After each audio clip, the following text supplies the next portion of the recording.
IMA डॉक्टरों के एक वफ्द ने वजीर सेहत डॉक्टर हर्षवर्धन से मुलाकात की। डॉक्टरों ने कहा कि मरीजों को परेशानी नहीं होने देंगे, लेकिन एहतजाज जारी रहेगा।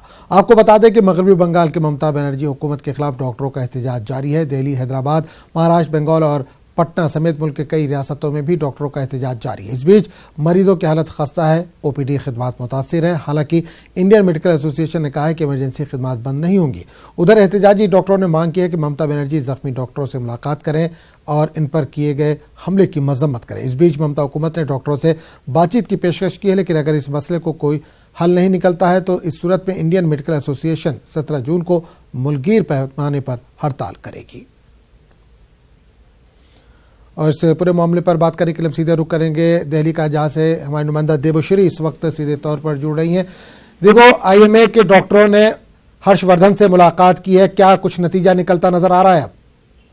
देखिए, आईएमए के जनरल सेक्रेटरी से मेरी बात हुई। उन्होंने उनका कहना है कि हम हर्षवर्धन के पास हम गए थे और हमने ये कहा है कि जिस तरह से एक के बाद एक घटना डॉक्टर्स के ऊपर कई बार मारपीट की घटना, कई बार किसी तरह से नेग्लिजेंस उनकी होती भी नहीं है और मरीज के जो परिवार वाले हैं उनके आरोप लगाते हैं, इस तरह की घटनाएं बढ़ती जा रही है।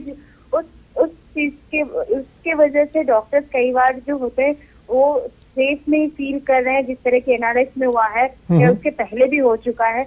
तो उन्होंने डॉक्टर हर्षवर्धन से मांग की है कि इन सारी चीजों को देखते हुए कुछ ऐसा हल निकाले जो मंत्रालय की तरफ से डॉक्टर्स को प्रोटेक्शन मिले। साथ ही साथ हमने देखा है कि पिछले दिन जब कल एम्स की तरफ से रेसिडेंट डॉक्टर गए थे तो उन्होंने भी मुआवजा की मांग की थी।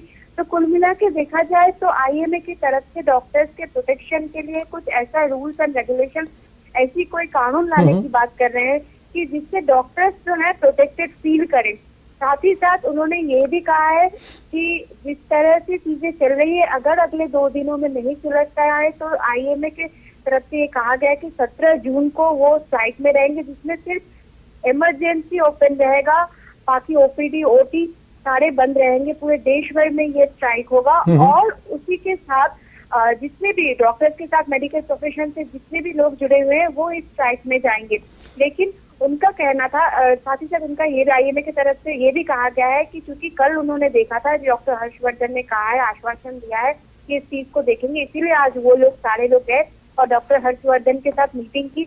उन्होंने भी अपना पक्ष रखा और हर्षवर्धन जी के से उन्होंने बात की और उन्होंने कहा कि उनकी जो समस्या है उन्होंने कहा, और उनका कहना है कि हर्षवर्धन जी ने पूरी बात को सुनी और उन्होंने कहा है कि हम इस चीज पे देखते हैं कि क्या किया जा सकता है। बिल्कुल देवश्री, एक चीज और जानना चाहेंगे, मगरबी बंगाल, वेस्ट बंगाल की अगर हम बात करें तो डॉक्टरों की कई डिमांड है, उसमें सबसे बड़ी डिमांड इनकी है कि ममता बनर्जी खुद आए उनसे बात करने के लिए, वो भी उस अस्पताल में जहां पर ये हादसा पेश आया, डॉक्टर को पीटा गया था, वहां पर आए।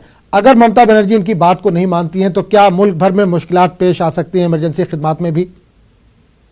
देखिए, अगर कोलकाता की बात करें तो वहाँ कुछ हद तक मामला जहाँ से बिगड़ा था वहाँ सुलझता हुआ नजर आ रहा है। कल ममता बनर्जी से एक group of doctor junior residents के मिल चुके थे, उनका और दूसरे ग्रुप का कहना था कि नहीं, ममता बनर्जी खुद आए और आज उनसे मुलाकात करें।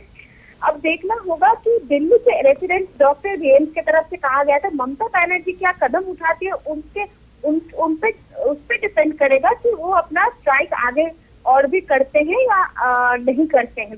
तो साफ जाहिर तौर की बात है कि ममता बनर्जी की बहुत सारी चीजें डिपेंड कर रही है, पर देखने वाली बात यह होगी जिस एनआरएस हॉस्पिटल में सारी चीजों की शुरुआत हुई, वही डॉक्टर रेसिडेंट डॉक्टर जो है अब 2 गुटों में बढ़ चुके हैं। एक का कहना है कि नहीं, उनसे मुलाकात हो चुकी है, चीजें सुधर गई, हम काम पे लौटे। दूसरा का कहना है नहीं, वो खुद आए।